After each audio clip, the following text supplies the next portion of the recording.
The year was 1972. Bill Withers reminded us that we all need somebody to lean on. And today we are certainly going to lean heavily on our guests. You're going to meet some amazing people with some inspiring stories of survival, of perseverance, overcoming obstacles, and also support and assistance to others. Get ready for Ppd-Tv, and we'll explain why we're laughing in a minute. Ppd-Tv coming up.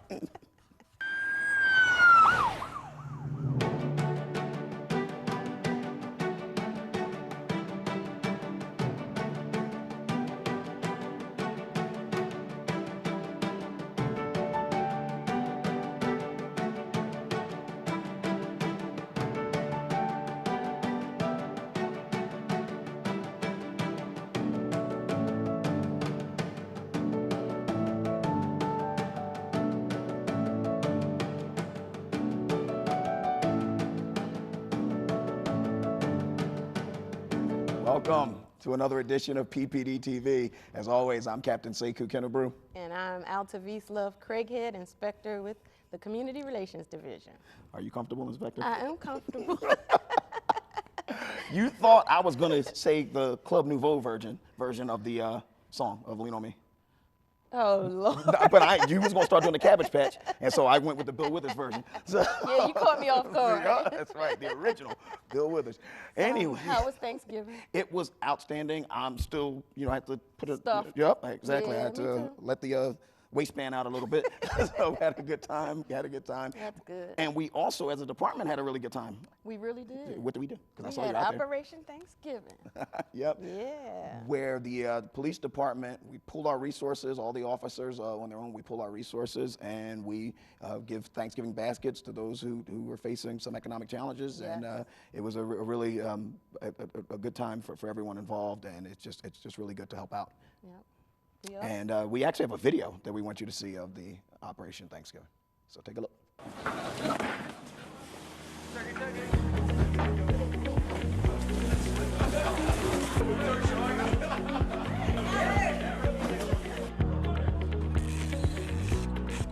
We go around to different residents in the district and we give out free turkeys and, with the trimmings and everything. All of the police officers and civilian employees in the Philadelphia Police Department, they give money so that we could get turkeys, potatoes, green beans, gravy, stuffing for over 400 families. It's awesome. It's our opportunity to really give a little something to people in our community that could use a little help around the holidays, recognizing that, sometimes holidays are tough for people, and we have the good fortune of having police officers who want to be involved in it, they want to donate, they want to participate, and we make it a police and community event that we can, just show a little love to people who just may be at the time in their life where they need something.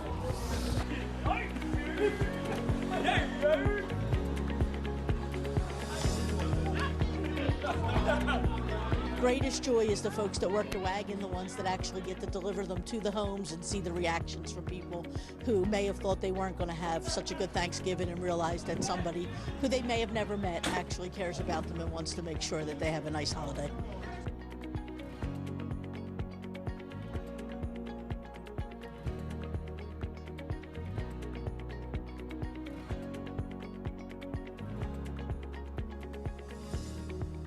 It makes me feel really good, and it makes me feel really good to give back to the community and the residents in the area and let them know that the police do care and we're here to help. It's always nice to give back to people, but when you do it with a group of people you like and you enjoy, we had a ball. Let's see, right? That's how you do it. That's how you do it, man. All right. Right down the line. Service with a smile.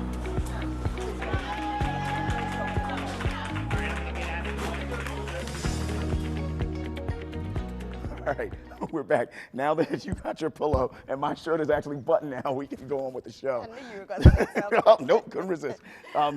Operation Thanksgiving, Yes. we saw the video, great time had by all. That is one of several community engagement initiatives that we have coming up, coming in the holiday season. We also had recently Malcolm Jenkins. Right. We do Toys for Tots, where we collect toys. Malcolm Jenkins does that as well. Yep, I for think he's kids. affiliated with the PAL, right? Yes. Yep. so Police Athletic League. Exactly, and remember, last episode we had Captain, soon-to-be Inspector Jerome Thomas Wesley from PAL. J. And Wesley J was in the house. Malcolm Jenkins, PAL, toys. Let's see the video. Hi, I'm Jerome Thomas, Philadelphia Police Captain and Commanding Officer of the Police Athletic League. I'm Gwendolyn V. Jenkins, President and CEO of the Malcolm Jenkins Foundation and mother of Philadelphia Eagles safety Malcolm Jenkins. Each year we help hundreds of families in need enjoy the spirit of the holidays with food on the table and gifts and toys for the children. For the past 4 years, PAL has joined with the Malcolm Jenkins Foundation to host a citywide toy drive to receive toys and gifts for youth ages 15 and under. Look for collection boxes like these at your neighborhood PAL Center and police districts in South Philadelphia. Join us in spreading holiday cheer. Together, we can make a difference. Happy holidays. Happy holidays.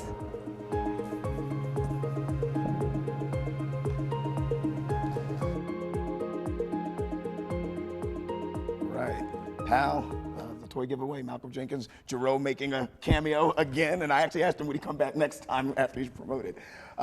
As I mentioned when we first started, we do have several great guests, as we always do. We're joined right now by Sergeant Andy Callahan, my great friend. We go back a long way. Sergeant Callahan is currently assigned to the DEA task force, and he's been on quite the media tour. We mentioned this is the holiday this is the holiday season. It's a time for festivities, time for fun, time to with family. But unfortunately, during the holidays, there are also some issues, and Sergeant Callahan specializes in helping people deal with those issues. As a bit of a backdrop, one of the reasons I reached out to Sergeant Callahan a couple of weeks ago, maybe about a month or two ago, is we had a series of incidents that happened in Philadelphia where children were hurt or injured or killed during shootings, and police officers responded to those. And one of the things Sergeant Callahan does is help officers who are dealing with grief, bereavement, and things like that. I know you have experience also helping people through times of grief and bereavements. But the funny thing is, when I was a captain of the 16th District, I called on Sergeant Callahan a lot to help some officers that were under my command, and he was a great resource to have. Well, welcome aboard, Sergeant Callahan. Thank you. Can you just give us a quick backdrop of your career and what led you into doing this as I don't even want to call it your side job, because I know you spend so much time doing this part of your job in addition to your core responsibilities as a narcotics supervisor. It does take a lot of my time. I first went to narcotics in June of '92 after entering the police department in 1989. And being aggressive and active in narcotics, I just started to pick up trauma. I was involved in shootings. I got beat up making a buy, working undercover. Had a close friend that I was in the police academy with. He got shot and killed a month after one of my shootings. And based on all those events, I was diagnosed with post-traumatic stress disorder. And in the beginning, I didn't even know what it was. I had a great lieutenant at the time. His name was Tom Wickstead. And I said, listen, boss, I don't know what's going on with me, but I just want to get fixed and get back to work, because all of a sudden I couldn't eat, I couldn't sleep, and most of the people in my inner circle just didn't know what to do with me. So I ended up seeking out treatment on my own. And as a direct result of that, I decided no cop should ever have to walk alone through any of that stuff again. So I started going back to school. I became a certified employee assistance professional and a certified crisis intervener. And in the course of gaining those credentials and doing the work you've done, you also partnered for a very long time. I know that you've since moved on from that, but you partnered with Livingren, that also an organization that also provides services for police officers who find themselves in need, as well as their families. Can you tell us a little bit about what you did when you were with them and how that continued evolving the service that you've been rendering to us? It actually started about 12 years ago with the FOP, when we had that short period of time where 7 police officers were killed. I believe it was 5 years. And there was so much activity going on around those events that President McNesby reached out to me and asked me if I would help build some programs. So it started with Bottles and Badges, which was the first program, which is loosely based on the 12 steps of Alcoholics Anonymous, and it meets at the FOP. But just having that one program open, people started showing up that had other issues. And I did go to Livingren and asked them if they'd be interested in opening up a program, because Livingren has been helping cops since the doors first opened in 1966. And they were extremely interested, and they did a really good job. And most of the officers that show up for treatment are usually dealing with trauma-related issues and addiction, usually alcohol or pain pills, but there's always some trauma. And those that don't show up with trauma-related issues, we start working on what we call stress inoculation. Because like I used to say when I was working with clinicians, I have the one population that I have to get them ready to be re-traumatized. So we would start working on stress inoculation and reminding them of ways that they can take care of themselves. And I worked there for about 8 or 9 years, and several people have been trained and several programs are doing really well, and I just found it was time for me to move on. I still love doing police work. I still spend a lot of time. I'm still assigned to the narcotics unit, and right now I decided to put my focus on my police work, but my phone is still available. In fact, my phone number is 215-806-9894.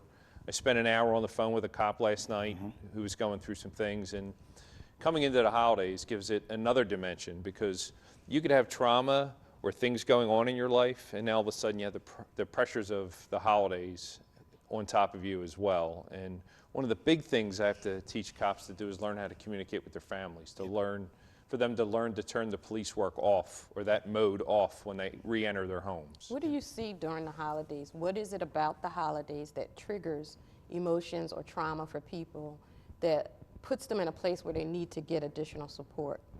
It's a period of reflection, a period of family. So you're reminded of family members you lost, coworkers that you lost. And if you have children in your home, all of a sudden, like, we have enough pressure between work and court and trying to do the right thing for the police department, and all of a sudden now we have the added stress of getting ready for the holidays, which we might not even be able to come to because we might be working. Right. So it just adds another dimension of stress. You know, we wanted to have you on the show, but having you on it in this holiday episode was by design, because there's also another sad phenomenon that we see during the holiday season. You know, maybe goes along with the whole seasonal affect, because the weather temperature gets, you know, it gets dark. It's more dark hours. Earlier. It's colder. You know, overcast skies like we're seeing even today. But also there's another phenomenon that's really tragic, and it affects police officers and first responders disproportionately, and that would be suicide. Can you speak just a little bit to that? Absolutely. There's only one occupation that has a higher suicide rate than us, and it's the military. Yep. So we're second in line when it comes to suicide. And there's a couple of reasons for it. The first reason is we're desensitized to death as police officers. We see dead bodies frequently, so it doesn't look as scary to us. And the message I pass on to police officers is, even though it doesn't look that scary to you, it passes on the message to your family that it becomes an acceptable way to solve problems. So suicide in families is not hereditary, but it's definitely something that's environmental. So if a police officer kills themselves, then it seems that there's a giant increase in the amount of suicide in the family, which is true across with every families. But a lot of things that add to that are the feelings of alienation when there's things going on, feelings of desperation, not feeling joyous during the holiday season. But usually what I've seen doing forensic autopsies is there's 3 things that lead to a police officer committing suicide, and it could be any big 3 events. We call it the fatal triangle of police suicide. So it could look like trouble at work.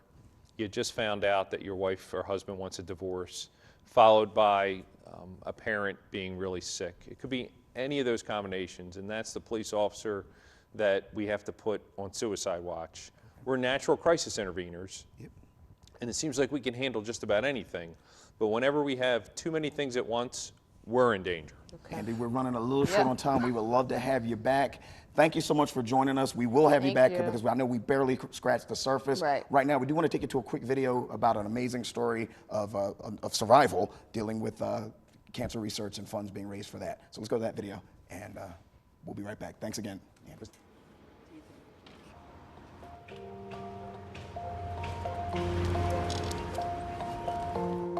What made you do it that first year? My father passed away with cancer. He was diagnosed when I was in high school. When he passed away from it, and when I heard about the bike-a-thon, it was a good way to raise money for the cause. This is my first year doing the American Cancer Society bike ride. Did you think you'd be doing it for 42 years? No, I can't believe I'm doing it for 42, yeah.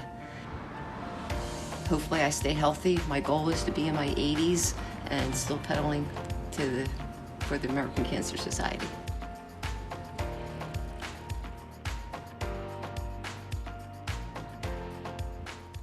thanks again to Sergeant Andy Callahan, our good friend, and we're glad that he was able to make time out of his busy schedule to join us. Sad topic, but a necessary topic. Very necessary this time of year. And also thanks, we just saw the video, we also thank and appreciate Officer Mary Pulowski for the work she's doing to raise money for cancer research.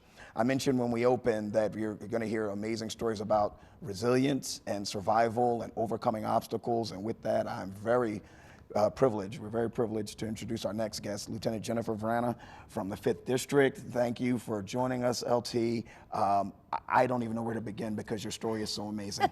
Let's begin here. So you work in the district that I live in, the 5th District, so I love her for that. Thank you. But I know you from way back. You like to do a lot of community stuff. Yes, So, I think we met in Northwestern. Right, Northwestern Academy, Yeah. right. And you talked then about how you like to connect with the community. Oh, I've been doing it since I moved to the city when I was 18. What type of things would you do? You name it. I've done different fundraisers for a variety of things, for community centers, for museums, but back in the late 80s, early 90s, it was about raising funds for during the height of the AIDS crisis. Right, and then recently you did Trot with the Cop? Yes, it was a program that I wanted to start, and we did it in Roxborough, right in the 5th District. It was an opportunity where the cops were out of uniform and running the Philadelphia Runner Store. It does a weekly run. And we went out with them, and over 50 people showed up where police and our civilians that live in that area were able to get together. And there are eyes. I worked a midnight shift. These runners are out there at 4 a.m., 5 a.m., and they see things that we might not see. Right. So, and a couple people have reached out to me, and we're starting to show results, making some arrests here and there. So her community work has been taken to the next level, and that's Yes. because of something personal. Yes. You want to share that? So I recently, and my God, it's good to have my feet on the ground here. And the snow today was a heavy reminder that just a month ago I was on the top of Mount Kilimanjaro. And I did that as a fundraiser. It's called, it was Team in Training, the Leukemia and Lymphoma Society. It's Climb to Cure. So it's a program where they go up Mount Kilimanjaro. There's a couple groups here that go up, and it's a big fundraiser for the society. What's the distance? Oh, Feet, miles? It is 19,341 feet up. Oh my God, how long did it take you to I did an 8-day trip up, and it's all about acclimation. There are runners that can do it in hours, but in order not to get sick, and the reason why over 90% success rate is because of the way that they do it. Oh, okay. How many were on your team? There was 7 of us, originally 8. One had to drop out en route, but there were 7 of us on the team from around the United States. We're looking at your pictures now. Yes, Yeah, yes. look at that. Oh yeah, I'm dancing like a white girl there. It's true. I can't hide that. Join the club. So how long were you there? I actually it took 16 days total, and that's the flights there. I flew on Qatar Airways through Doha. I wanted to experience something new. When I travel, I like going to different cultures in different areas of the world, and actually getting to see where I'm at. And I spent an extra couple days there and did a 3-day safari at the edge of the Serengeti. And then I rented an air bed and breakfast in Tanzania at a polo club. And I got to ride horses and gallop through fields with zebras, and I actually got to herd and push around a whole herd of wildebeest. Right. Well, I was just not hearing about all this. I thought you just counted out and came back down. But we glossed over something that I want to come back a little bit Yes. to. You're a cancer survivor. Yes. And it wasn't just, it was No, pretty severe. You want to talk about that? Yeah. This was a major event that you were able to defeat. Yes, November 4, 2001, I wound up in a major hospital ER room where they thought I had diverticulitis. A couple hours later, after they did a CAT scan, they admitted me immediately, and within 48 hours, I was diagnosed with stage 4B of Hodgkin's disease. And I'll never forget the 3 doctors coming in to tell me this, and one of the things they were excited about is, we're excited to keep people alive up to 7 years. Now, up to 7 years, that to me says, well, what about year 8? So I fired every doctor. And I fired them all, and anyone that wasn't positive towards me, that you're not my doctor. Right. You're just not. And it's for me, like, I wore pen medicine all the way up Kilimanjaro because that's the team that saved my life. But it could have been any hospital team. That was a team that was right for me. So Wow. So you're a cancer survivor. How long now? I had my transplant October 28, 2002. So, and the significance of this climb was October 28th, I was at the summit of Kilimanjaro. So it's 17 years after the transplant. When they gave me 17 years later, I'm on top of one of the world's largest mountains. Outstanding, amazing. And you didn't just show up one day and climb the mountain. You trained hard for this. I saw you running. You used to come down and, I don't know, do you still come down and run? Let me tell you, I still have a locker there. I haven't hidden. Most people don't know about it, but it's out of the way. I love running the bridge, the Ben Franklin Bridge. I love it, and you remember, and I needed to lose weight. There was a unit I wanted to get to. And they have a weight limit no more than 185 pounds, and I weighed a lot more than that. And I told that lieutenant I'll be back in 6 months. And 6 months later, I weighed at 183, and that was because of the bridge. Wow. So, Are you still doing it? You still training? I'm still doing it. I just had the Philadelphia Half Marathon the other weekend. Nice. I'm not fast, but I finish it. So That's the goal, to finish. and my next big goal is the Disney Marathon in 2021. Right. So health-wise, since the Oh my climb, God, I'm healthy as a horse. I'm a little bit older. My body hurts, but I now have a 50-year-old body. So it doesn't matter what I do. I can't take away a 50-year-old body. But I'm happy. I'm emotionally happy. I got married just 3 years ago. Oh, so congratulations. I have my family. I have my work family. You know, there's nothing in life that I don't love right now. You're making us happy. Well, thank you so much, Lieutenant. Thank you for having me here. Joining us. We are running a bit short on time, just like we did. I feel like time flies when we're on set here. We would certainly. What's the next race? What's coming up? We got anything? You said the marathon coming down the pike, right? Well, the marathon's an 1.5 years. I do 5Ks almost every weekend. Okay. So if I pay for it, I'm going to do it. So that's my secret to running. Well, right after that marathon, you're coming back. You're going to tell us about that. All right. We gotta take a break. Thank you. Up next, we have a young man from North Philadelphia that loves to paint. Here we go.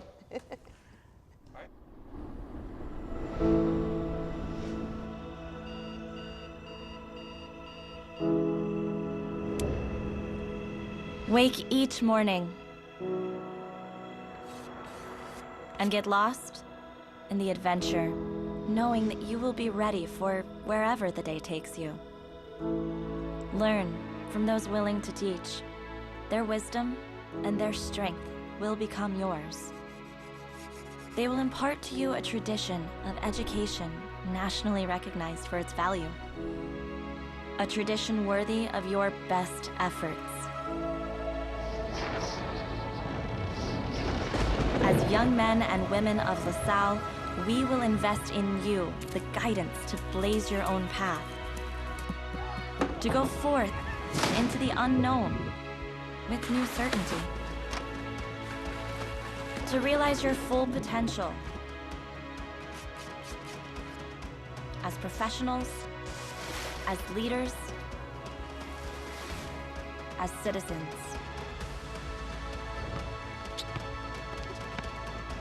To take up your place as the accountants, speech therapists, journalists, and CEOs of your generation. To impact this city and the world beyond. These adventures are yours, and you are ready for them. Explorers are never lost.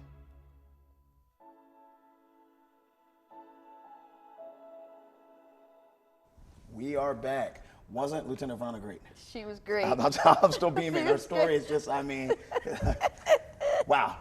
She was great. Yes. An amazing story. And we are back with a very special guest, a nice treat for you. I don't know if the camera's already zoomed on the guest and his work, but we have Andre Spike Cheney, renowned painter. Just this morning, we unveiled the painting that you're seeing, if the camera's on it. It's a depiction of the police headquarters during the day where they were doing the re-beautification with the flowers. Yes. I remember that That day. was July 3rd. July 3rd. We got together. We had police officers, community members. We had DJ Amir, 12-year-old right. DJ, Yeah. and then we had Andre Cheney here, Yes. who actually did a live painting as we beautified the front of our police headquarters. Welcome aboard. Thank you for having me. And I know this has been a very busy day for you because you were downtown with us to unveil this, fantastic piece of art. Thank you. How did you get so good? So I've been actually drawing my entire life, so I always had the ability to draw. I actually got a full scholarship in 2016 to go study out in California. So the California College of the Arts is where I'm attending. Okay. So I kind of exhausted using graphite, like I got kind of tired of using it. So when I came home my first semester of college, I went to Blick Art Supplies, got a pack of sample paints, went home and just started, you know, just painting. And then that's when I would post it to social media such as Instagram and things like that, and people would inquire about my work and ask if they could purchase it, ask if they could commission me to do other things. So it just was trial and tribulation, trying something, failing at it, but then getting better at it. So it was never a fail in the first place. Okay, you ain't failed at this. So when you say graphite, describe the difference between that and this so that people will understand. So graphite is just usually when you're using like a number 2 pencil, or you're using special pencils to, you know, do shadows, lights and darks, just working with pencil. But then when I started, you know, utilizing paints, I started looking at the world differently, because then you start to have an appreciation of everything that you're looking at, as far as colors, as far as, you know, the trees, as far as everything. So that day, you know, when I was painting this, it just was truly amazing, because I was able to really look at everything that was going on and capture it, truly capture it. Yeah, and you painted it like live. Like this wasn't like someone took a picture. While and we then were you, planting, he was painting. Yes. Outstanding. Had you ever done that before? I actually have never done that before. So when I received the phone call, you know, asking if I can come do it, I just, my jaw dropped. I was in awe. And I asked myself, how could I possibly do it? But then why not me? There's a picture of him sketching it out in front of the building. Yeah. Johnny Castro might be in trouble. So we know that you have done some other work, and your work has gotten you some world-renowned notoriety from some very, very important people in Hollywood. Who might that be? So Spike Lee, you know, the famous, you know, director of movies such as Do the Right Thing, Crooklyn, had reached out to me and inquired about one of the paintings I actually did. It was a recreation of the Crooklyn cover, which is one of my favorite movies.